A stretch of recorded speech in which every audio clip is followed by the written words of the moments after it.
উসমান হাদি আর ভারতকে নিয়ে কথা বলার কারণে বিএনপির নেতার ফুটকির মধ্যে আগুন ধরে গেছে। আগুন, ভিডিও দেখুন, শেষে কথা বলতেছি, দেখুন।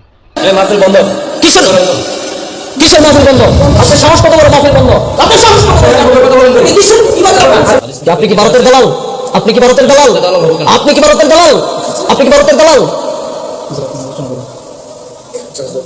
এখন থেকে ওনার সরান, সরান ওখান থেকে, ওনার সরান। আমি আলোচনা করবো না, আমি চলে যাবো না, আমি চলে যাবো ওখান থেকে। আলোচনা আমি চলে যাবো। কিসের চলে যাবো?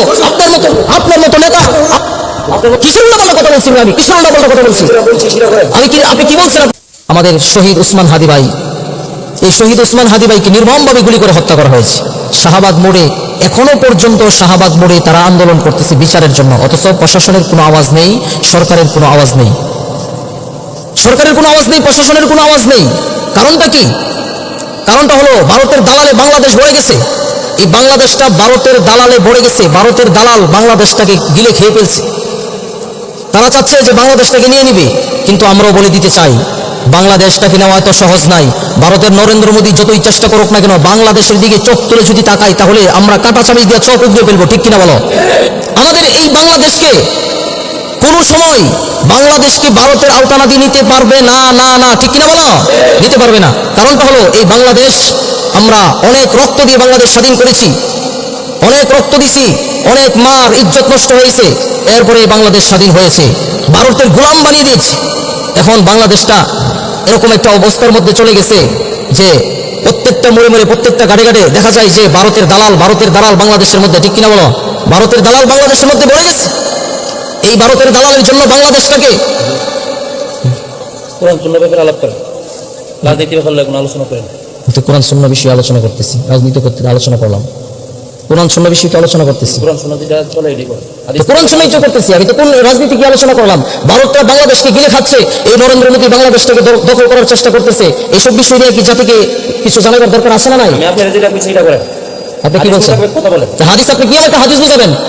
18 বছর পড়াশোনা করে আসছি, আপনার মতো জাহেল মূর্খের কাছ থেকে আমি হাদিস শিখার জন্য নাকি? আপনি আমাকে কি শিক্ষা দিবেন? আপনি আমাকে কি শিক্ষা দিবেন? হ্যাঁ, কোরআন সম্পর্কে আপনি কি শিক্ষা দিবেন? পড়াশোনা কি এমনি করছি? কিসের জন্য এসব মানুষকে এখানে সভাপতির আসনে কিসের জন্য বসান? তারা আলেমদেরকে আইসা ভুল ধরে। 18 বছর পর্যন্ত আমরা এই পড়াশোনা করে আসছি, এসব মানুষ ভুল ধরার জন্য নাকি?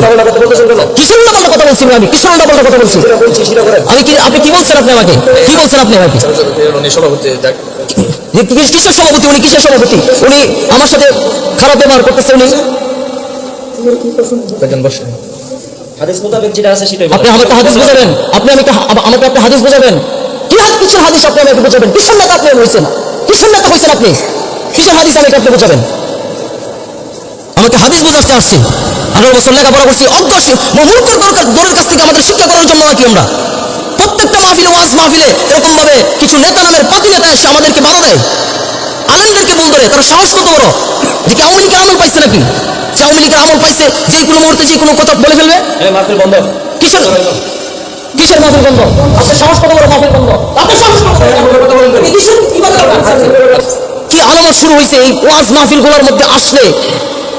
এই বাংলার জমিনের মধ্যে এসব নেতা খেতা পাতি নেতা যেগুলো আছে, কোরআন মাহফিলের মধ্যে বাধা দেয়, এগুলাকে জুতা পিটা করে বাংলাদেশ থেকে তাড়াতে হবে। জুতা পিটা করে তাড়াতে হবে বাংলাদেশ থেকে।